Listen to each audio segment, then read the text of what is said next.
Cozy time.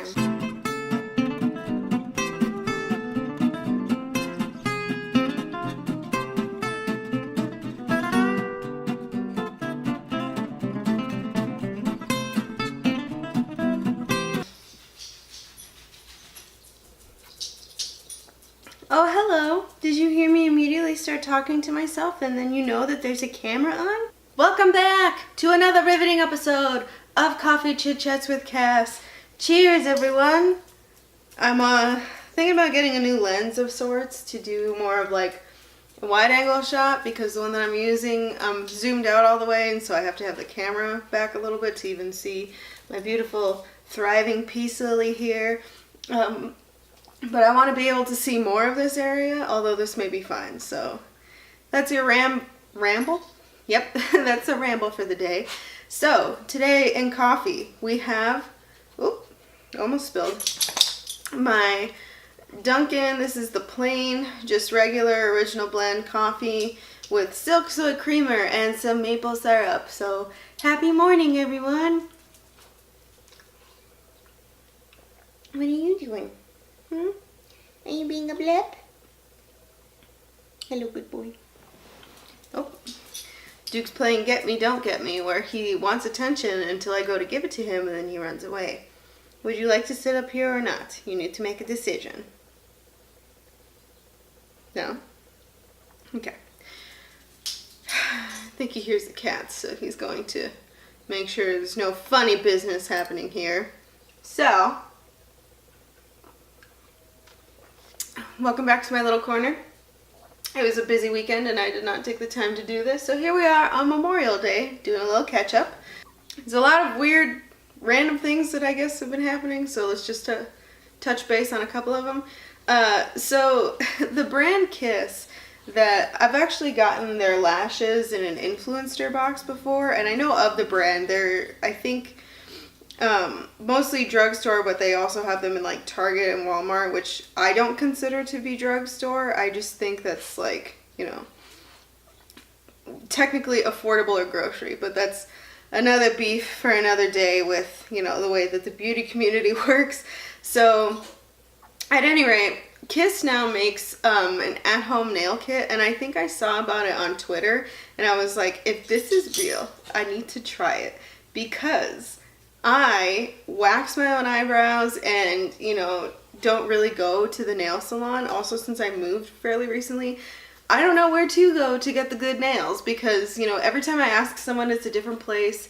And the first place that I went to that was recommended by a girl at Best Buy, they took forever and like they were busy, but I mean, I just needed a pedicure and they left me to soak for like an hour. So not the best experience, but you know, maybe I'll try going back on a day when it's not as busy. But so basically what you do is you know, put the tips on and then you paint over the gel. You dip it in powder, and then when you take it out, you have beautiful acrylic nails. And you know, I like these because they're not super thick. Like a lot of times when you go to get your nails done, because they have to like wet the brush and then pick up powder, you get too much product and it just ends up making your nails like super thick, which is great if you're like really rough with them and you need them to be durable. But these ones, I think they're actually pretty nice. I haven't painted them yet, so they're still that like natural nail-esque color, but I'm quite enjoying these, and I fancy myself an at-home salon type, so that I think this is a really great addition. So, you know, be prepared for a lot of this and, you know, clankities happening because I haven't had nails in a while, and you know, you really do just turn into a whole new person as soon as you put nails on. You just go from being like, you know, regular talking to So yeah, that's what my at-home salon has been up to. And also, I was online yesterday, and as many of you know from the original setup of when I started doing these, I always had my dog painting behind me, which is now facing me because it's on a different wall in my house. So that painting I found at Home Goods, And as soon as I saw it, I just knew, like, this is the perfect painting. It looks just like my dog, even though it's not. I just always thought that someone had just painted it, you know? I didn't know there was any sort of, like, reference picture. I was on Facebook yesterday, and I saw a bunch of pictures of dogs diving into water, and I saw this, which I think is the original photo, but it's the same picture, I think. So I feel like someone saw this picture and then painted it, and so that's the canvas that I have in my house now. So that was, like, kind of weird, but also really cool, because I was like, oh, this is like an interesting thing to happen, because I, you know, was just over here thinking that this is just a painting that I found in Home Goods, and little did I know there's an actual photo that was most likely painted from. So that was cool. Random stuff happening. But I think for today, since zodiacs and all that kind of sheep are very poppin' right now, there's a trend on Instagram. There's an account that her handle is, oh, not what I wanted to do, is at Mia, Frda. So, like, when I see it, I think Mia Frida, but without an I. So that's, you know, essentially what it is. But she made a highlight of how much of a blank are you. So there's, like, you know, all of the zodiac signs, Aries, Capricorn, Sagittarius. And then it also breaks it down by your sun, your moon, and your rising. So I'm going to pop up the pictures of which one it is as I go, so you guys can see how much of which I am. Which, like, you know, I take astrology stuff with a grain of salt. You know, for the most part, to me, it's pretty accurate, but there are some things that, like, don't quite fit. However, I feel like if I look at my birth chart, that's where it gets a little bit more accurate, because there's not just, oh, you're a Virgo, this is, like, blanket stuff that applies to you. It's a little bit more of a mix of things, which is what I feel that I am. So the first one is, or at least that I chose because it's my sun sign, is how much of a Virgo are you? And I think I could not be more Virgo, and I know this because, as you can see, I have checked off all of the boxes. So, as I mentioned, that's my sun sign, so my birthday is on the 10th of September, and that makes me a Virgo. I just spilled coffee down my shirt. So, I am organized AF. That is 100% true. If you saw my desk, you'd know that to be infinitely true. I am also detail-oriented. That's true. My mind is constantly in overdrive. Could not be more accurate. Need a routine to function. I know this to be true because of something that I guess sort of comes along in one of the later ones, is that, like, I always have to have a routine or at least a plan. Unless I'm on vacation, that's the one exception, because for whatever reason, you know, I like to take my vacations as the one time that I'm just, you know, going with the flow, and whatever happens, happens. And, like, a general idea is good, but for my everyday life, I need to have, like, a set schedule, or I just feel like I'm doing nothing, and we'll just waste hours watching YouTube or, you know, not getting anything done. So, the next one is always a group project leader. You know, this isn't really something that I can attest to as an adult, but I can say that when I was in school many moons ago, that was usually the case. Or at the very least, I was the one to hash out a plan, and then we would just do that and then get it done. Let's see, love to criticize for fun. I think that, you know, generally is like mine and my family's way of speaking to each other. Is we like to tease each other, and it also may be like an East Coast type thing that I picked up too, but you just kind of roast your friends because you love them. It's not out of any place of, like, anything but love, I guess is the way to put it. I prefer to stay in my comfort zone. Hi, that's me. I don't like going out to clubs for that reason because people annoy the sheep out of me. All right. So, if you don't know, now you know. My moon sign is a Scorpio.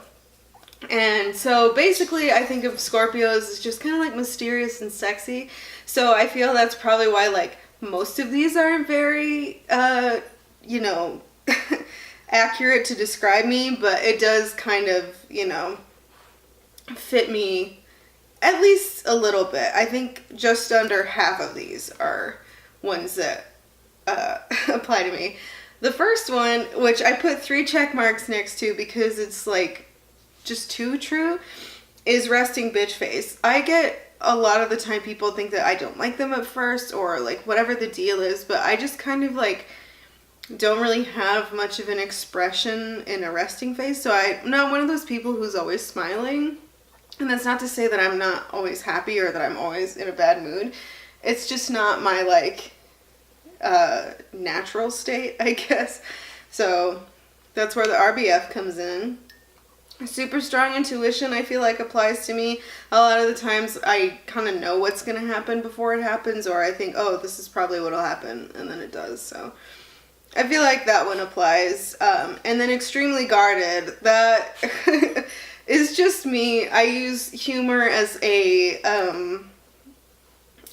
I mean, it's mostly as a way to kind of like, you know, make people feel comfortable, but at the same time keeping a safe distance. So it takes a lot to really get in and, you know, get to know the real me. But like a lot of these other ones don't really like fit me. Like possessive over loved ones, I don't know if it's just the way that that's worded or what it is, but I'm not that way at all.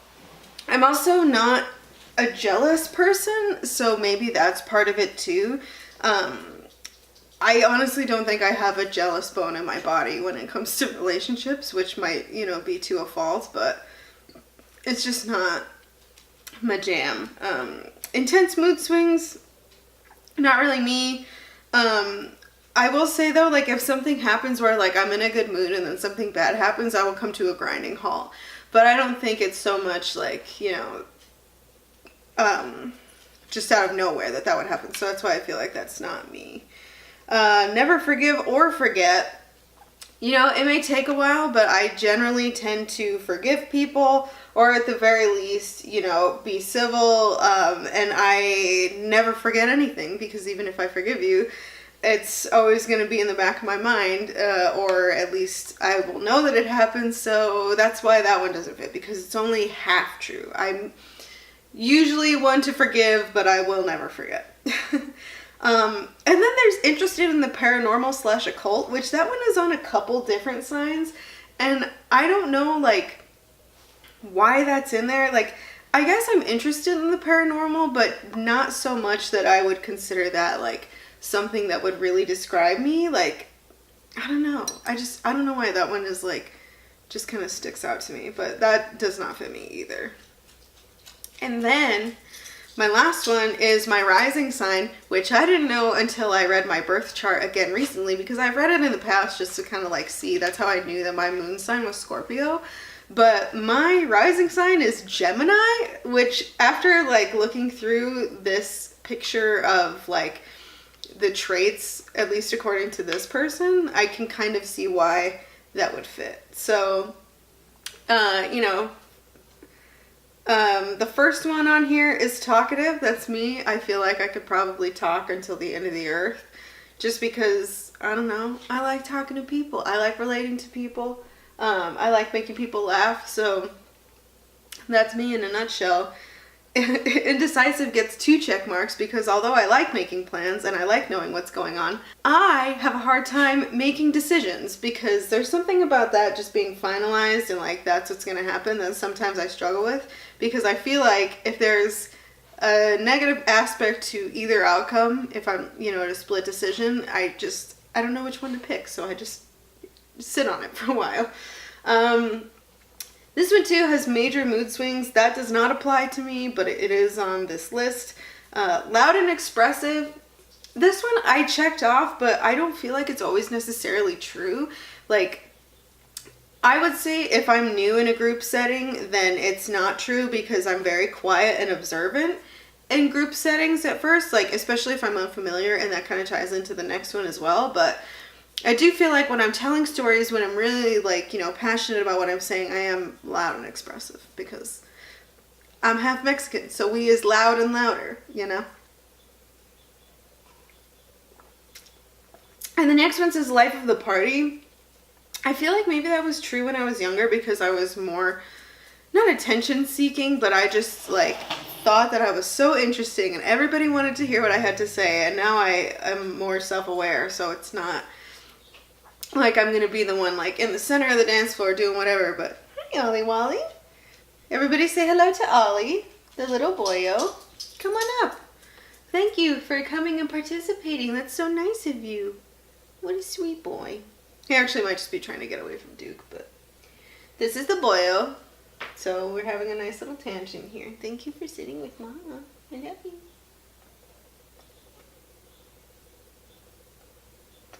Okay. He's not a big kissy cat, but he does like gentle little ones every now and then. Always laughing. That, for the most part, is me. Unless I'm in a bad mood, I'm usually the one joking around and enjoy laughing. So that's definitely a me. And then the last one says, love to watch drama unfold. Now, that is not even kind of me. So, my thing is, like, I'm sure plenty of people, thrive off of drama, reality TV, like, just watching people, ruin their lives in an instant. The thing that comes to mind most, quickly to me is like everything that happened in the beauty community corner recently. But, that's not me as a person. I like to keep it light. I like to joke. And so I don't know. I know it sounds like maybe a little cliche to be like, I don't like drama. I don't want to be in it. Like, drama happens every now and then with everyone. But I'm not the type of person that will like stir the pot or like thrives off of watching, drama. It's just not for me. I will say though, I did, sip on a little bit of that tea for a second, but after like, I think the first day or two, I was like, this is too much. I gotta get out of here. So yeah, that's, that's my zodiac background. If anyone cared, I'll go ahead and link below the Instagram of the girl who created that. So if you care to look into that, you can take a peek at it. Like I said at the beginning, I don't really take any of this to heart. It's just kind of something that I think is interesting to look over because there's some things that you can pick through, but I feel like, that's the same with any, like horoscope or whatever. Like, if it applies to you, it's because you have found a way to make it so it's not always like, this is gospel, but I do think it was fun. Thank you guys so much for watching. I know this was a little bit longer than I've been doing, but there's a lot of ground to cover. So maybe one of these times I can cover my birth chart. But I feel like, those three are enough. It's a lot to get into like your planet placement and all that kind of thing, and I don't really understand it. So, but this I can do, at least for now. So thank you guys for watching. We love you. Thank you to our special guest, Oliver Sykes, and I will see you guys next weekend. Or well, this weekend, because I'm off schedule. Okay, bye!